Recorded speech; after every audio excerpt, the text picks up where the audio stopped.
अस्सलामुअलैकुम दोस्तों, आज के इस वीडियो में आप लोगों को बताने वाला हूं कि अगर आप बाइनेंस में फ्यूचर ट्रेड करते हो और वो भी आप बीटीसी में करना चाहते हो तो इसका तरीकाकार क्या है। इसके लिए दोस्तों आप लोगों ने क्या करना है, यहाँ पर आपको फ्यूचर का ऑप्शन देखने को मिलता है। उसके बाद यहाँ पर आ जाओगे, ऊपर अगर आप देखोगे तो मेरे पास इस वक्त BNB सिलेक्ट है। आप इसके ऊपर एक बार क्लिक करो, शायद हो सकता है कि आपके पास कोई और टोकन हो, ठीक है।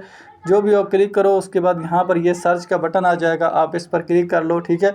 और यहाँ पर BTC लिखोगे, ये BTC आ जाएगा और यहाँ पर आप BTC पर क्लिक करोगे। जैसे ही BTC पर क्लिक करोगे ये BTC आ जाएगा। यहाँ पर ऊपर आप देखोगे तो अब आपने BTC को बाय करना है या सेल करना है, जो भी करना है वो आप अपने हिसाब से कर सकते हो। यहाँ पर सिंपल डॉलर लिख लो कि कितने डॉलर की आपने ट्रेड ओपन करनी है। यहाँ पर मार्केट को सिलेक्ट रखना, अगर कोई और ऑप्शन है तो यहाँ पर आप एक बार क्लिक कर लेना, ठीक है। और यहाँ पर आपको मार्केट देखने को मिल रहा है, इसके ऊपर आपने क्लिक कर लेना है। अब यहाँ पर आपने डॉलर लिख लेने हैं।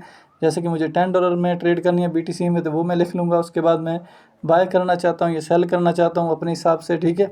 बाय या सेल कर सकता हूँ, लेकिन ये बोल रहा है कि भाई आपके पास डॉलर कम है, ये ज़्यादा डॉलर होंगे तो BTC आप बाय कर सकते हो, ठीक है।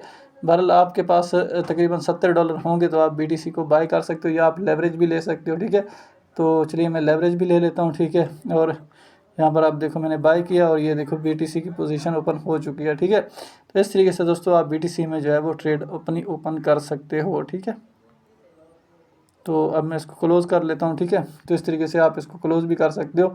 तो बाकी दोस्तों यहाँ पर अगर आपने अभी तक बाइनेंस पर अकाउंट नहीं बनाया, आप इसी तरीके से यूट्यूब पर वीडियो देख रहे होंगे, तो इसी वीडियो के टाइटल पर आपने क्लिक कर लेना है। डिस्क्रिप्शन ओपन हो जाएगा, यहाँ पर आपको बाइनेंस का लिंक मिलेगा। अगर आपको अकाउंट बनाने में मसला है तो सी मोर पर क्लिक करो, पूरा डिस्क्रिप्शन खुल जाएगा। इस वीडियो में मैंने पूरा तरीकाकार बताया कि कैसे आप लोग बाइनेंस का अकाउंट बना सकते हैं और कैसे अपने अकाउंट को वेरीफाई कर सकते हैं।